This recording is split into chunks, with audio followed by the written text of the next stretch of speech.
तो last episode में हमने देखा था कि फॉर्मेशन के एक्सप्लोजन के बाद स्नेक वैली पूरी तरह से तबाह हो जाती है। बैंडू, ही हुआन और घोस्ट किंग सेक के सारे सोल्जर्स मारे जा चुके थे। रोजी शील्ड बनाकर एक्सप्लोजन से बचती है, पर जियाओ फैन की खुशबू महसूस करते हुए पागलों की तरह उसे ढूंढती है और एक डीमन बीस्ट से लड़ते हुए घायल होकर बेहोश हो जाती है। उसके साथ ही जिन यू परेशान होते हैं। कुछ दिनों बाद स्मॉल बैम्बू पीक में रोजी को होश आता है और उसकी फ्रेंड बताती है कि डिजास्टर में जियाओ फैन मारा गया। ये सुनकर वो रो पड़ती है। इधर किंग यून सेक्ट में खबर फैलती है कि सारे डेमोनिक सेक्ट्स खत्म हो गए और जियाओ फैन भी मारा गया। Bamboo Peak leader Xiao Fan को याद करते हुए उसके कमरे में जाते हैं। उसकी वाइफ और एल्डर जियाओ फैन के साथ बिताए हुए लम्हों को याद करते हैं। और अब आगे एपिसोड की शुरुआत में हम देखते हैं कि केन्यून सेक्ट में सारे डिसिपल्स गैदर होते हैं। केन्यून सेक्ट के लीडर को ये खबर मिलती है कि पॉइजन वैली में तीनों डीमन सेक्ट खत्म हो चुके हैं। जिंग यू बताता है कि पॉइजन वैली में काफ़ी डिस्ट्रक्शन हुआ है और केन्यून सेक्ट के काफ़ी डिसिपल्स उसमें मारे गए हैं और इन सब के पीछे बीस्ट गॉड और उसकी डीमन आर्मी का ही हाथ है। फिर रोजी की मास्टर पूछती है कि रोजी की स्पिरिचुअल एनर्जी अचानक इतनी कम कैसे हो गई। एक डिसिपल बताता है कि रोजी ने पॉइजन वैली में डीमन से भी फाइट की थी। रोजी की मास्टर उसे अच्छे से जानती थी कि रोजी इतनी वीक नहीं है कि कुछ डेमोनिक बीस्ट से लड़कर वो इतनी कमज़ोर हो जाए। ज़रूर जियाओ फैन के मारे जाने की वजह से उसकी ऐसी हालत हुई है। फिर किंग यून सेक्ट लीडर सबसे कहते हैं कि आगे के अटैक्स के लिए उनके सेक्ट को और भी ज़्यादा अच्छे से प्लानिंग करनी पड़ेगी, क्योंकि डेमोनिक बीस्ट बहुत ही ज़्यादा पावरफुल हैं और ऑर्डिनरी बीस्ट से इनकी पावर्स काफ़ी डिफरेंट और स्ट्रॉन्ग है। लेकिन तभी एक डिसिपल दौड़ते हुए आकर सेक्ट लीडर को बताता है कि फॉलिंग गॉड पास की हालत पहले से भी ज़्यादा खराब हो चुकी है और कुछ ही देर में बीस्ट आर्मी उसकी तरफ आ रही है और मास्टर जियाओ भी अकेले सारी सिचुएशन नहीं संभाल पाएंगे। ये सुनकर सभी लोग परेशान हो जाते हैं। किंग यून सेक्ट लीडर सबसे कहते हैं कि उन लोगों को फॉलिंग गॉड पास पूरी तरीके से छोड़ देना चाहिए और सारे सीनियर डिसिपल्स को वापस बुला लेना चाहिए ताकि वो लोग किंग यून सेक्ट की प्रोटेक्शन कर सके। सेक्ट लीडर को ये पता था कि अगर उन लोगों ने ऐसा किया तो ये डिसीजन उन लोगों के लिए खतरनाक हो सकता है, क्योंकि इससे डीमन फॉलिंग गॉड पास को भी कैप्चर कर लेंगे और किंग यून सेक्ट का एरिया पहले से भी कम हो जाएगा।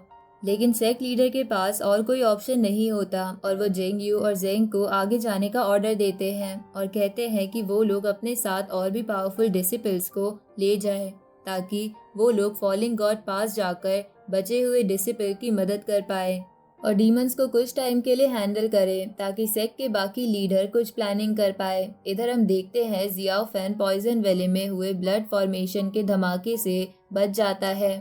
वहाँ नाइन टेल फॉक्स ने जियाओ फैन की जान बचाई थी। Nine tail fox Xiao Fan से कहती है कि उसे पता है कि जियाओ फैन ने अपने साथियों को बचाने की पूरी कोशिश की थी, यहाँ तक कि जियाओ फैन ने अपनी जान की परवाह ना करते हुए भी अपने साथियों को बचाने का सोचा। तो जो धमाका पॉइजन वैली में हुआ उसमें जियाओ फैन का कोई कसूर नहीं था। जियाओ फैन उससे कहता है कि वो चिंता ना करे क्योंकि जियाओ फैन अब बिल्कुल ठीक है, पर अंदर से बहुत बुरा लग रहा होता है कि इतना सब कुछ करने के बाद भी वो किसी को नहीं बचा पाया, जिसके कारण जियाओ फैन को लग रहा होता है कि वो अब सेक्ट में रहने के भी काबिल नहीं है। जियाओ फैन को लगता है कि जो उसने किंग यून सेक्ट और डेमोनिक बीस्ट के बारे में विजन देखा था वो अब सच हो जाएगा। अब उसकी हालत और ज़्यादा बिगड़ जाती है। तभी जो blood demonic mist Xiao Fan के अंदर एंटर हुई थी वो बाहर आकर एविल एनर्जी के फॉर्म में जियाओ फैन के ऊपर अटैक करने लगती है। उसके पास एक आर्टिफैक्ट था, वो उस एविल एनर्जी को पूरी तरीके से सप्रेस कर देता है, जिसके बाद nine tail fox Xiao Fan के पास आती है और उसे बताती है कि जियाओ फैन के अंदर जो सोल डेमोनिक बीड है उसी की वजह से ब्लड डेमोनिक मिस ने उस पर अटैक किया। साथ ही वो कहती है कि अगर वो जिंदा रहना चाहता है तो उसे फौरन उस ब्लड डेमोनिक वेपन को खुद से दूर कर देना चाहिए। Xiao Fan nine tail fox की बातों का कोई रिएक्शन नहीं देता और शांति से आगे बढ़ जाता है, जिसे देखकर नाइन टेल फॉक्स को काफ़ी गुस्सा आता है, जिसके बाद जियाओ फैन वहाँ से चला जाता है और घोस्ट किंग से मिलता है, जो जियाओ फैन को बताता है कि उन्हें जल्द से जल्द उस एरिया को छोड़कर कहीं और जाना होगा। जिस पर जियाओ फैन उन्हें बताता है कि वहां से 10,000 माइल्स दूर एक डेजर्ट है जो उनके लिए बेस्ट रहेगा। जिसके बाद वो घोस्ट किंग से पूछता है कि उसे इस बात की चिंता है कि वो लोग बियाओ को लेकर वहां से कैसे जाएंगे। घोस्ट किंग जियाओ फैन को बताते हैं कि वो लोग बियाओ को लेकर नहीं जाएंगे, बल्कि उसके अराउंड एक फॉर्मेशन बनाकर जाएंगे ताकि वो प्रोटेक्टेड रहे और हर महीने आकर बियाओ को चेक करते रहेंगे।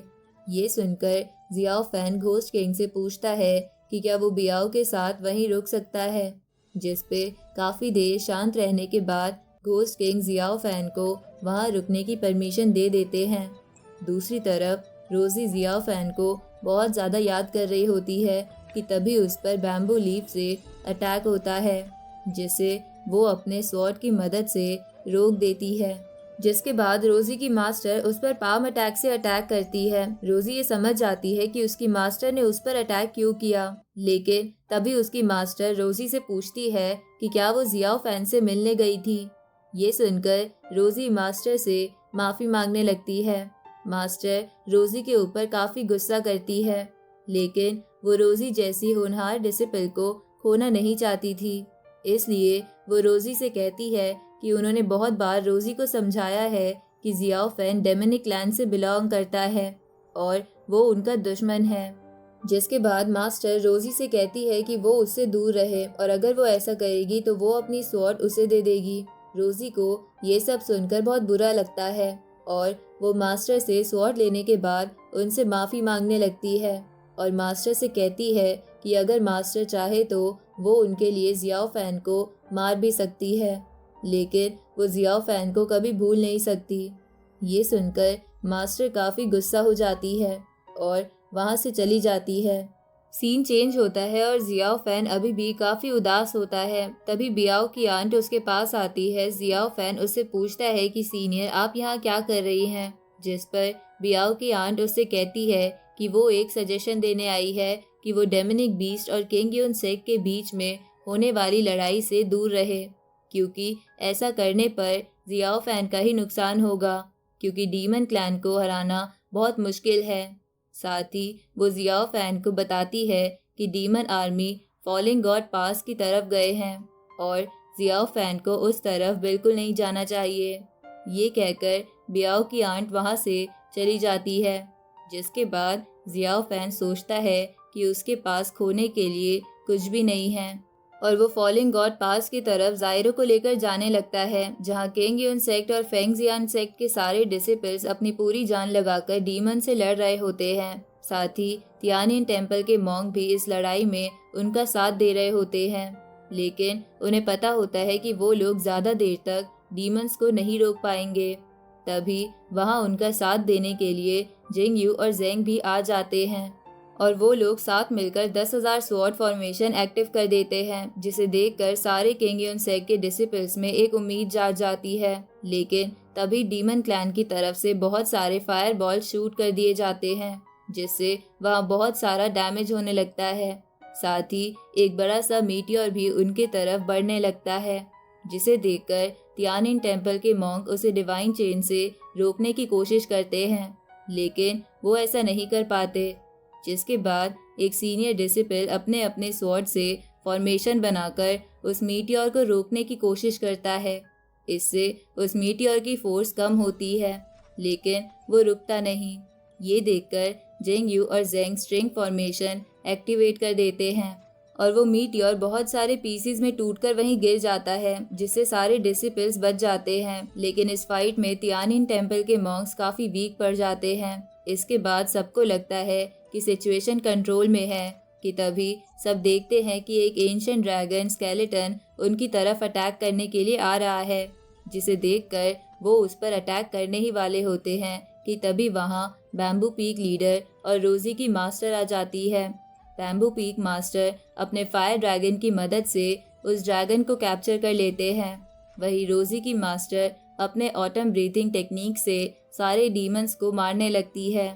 जिसके बाद बैम्बू पीक लीडर सबसे कहते हैं कि वो लोग वहाँ से सेक की तरफ जाएं, क्योंकि फॉलिंग गॉड पास अब सीनियर संभाल लेंगे। सब लोग उनका ऑर्डर फॉलो करके वहां से जाने लगते हैं, जिसके बाद बैम्बू पीक लीडर और रोजी की मास्टर भी वहां से चले जाते हैं, जिससे कैप्चर किए हुए मॉन्स्टर रिलीज हो जाते हैं और उन दोनों लीडर्स का पीछा करने लगते हैं।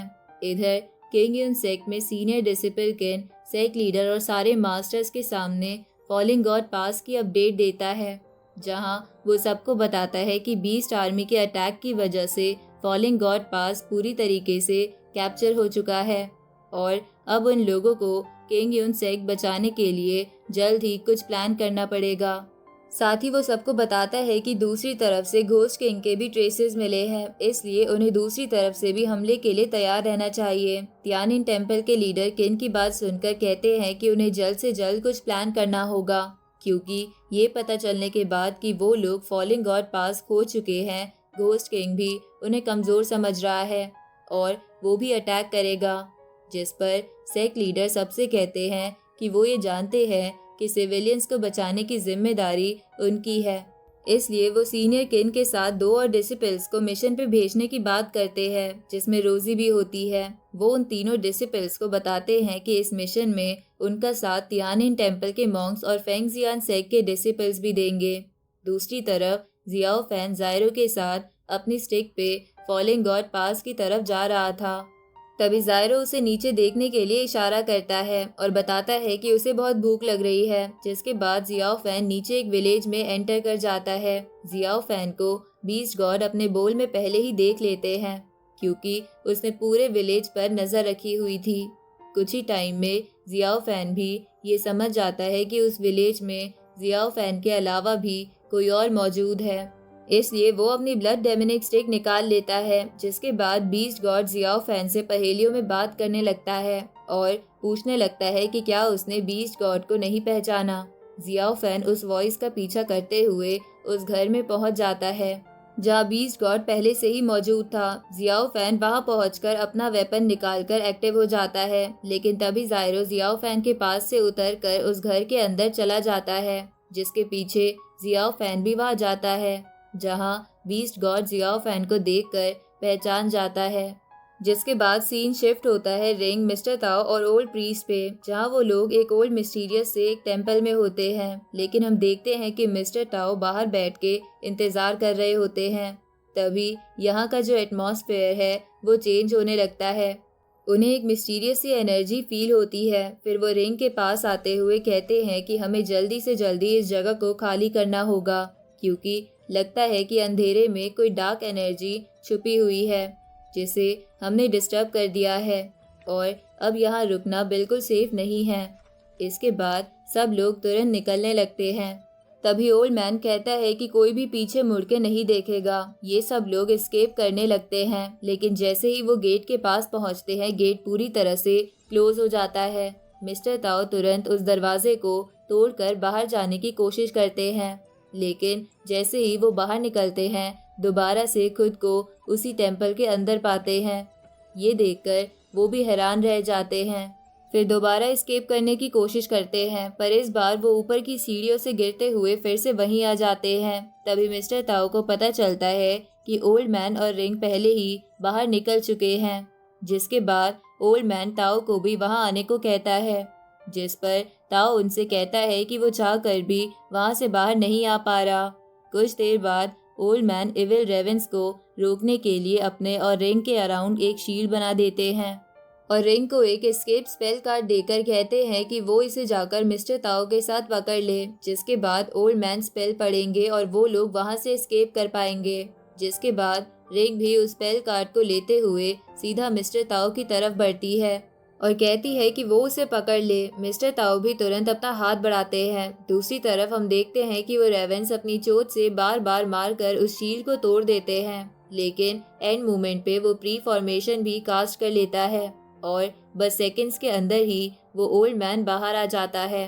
फिर पीछे मुड़कर रिंग और ताओ से बात करता है, लेकिन जैसे ही वो पीछे मुड़कर देखता है उसे पता चलता है कि असल में वो स्पेल कार्ड एक रेवन ने छीन लिया था। सीन शिफ्ट होता है जहां किंग यून सेक का मैसेंजर और बैम्बू पीक के लीडर बात कर रहे होते हैं।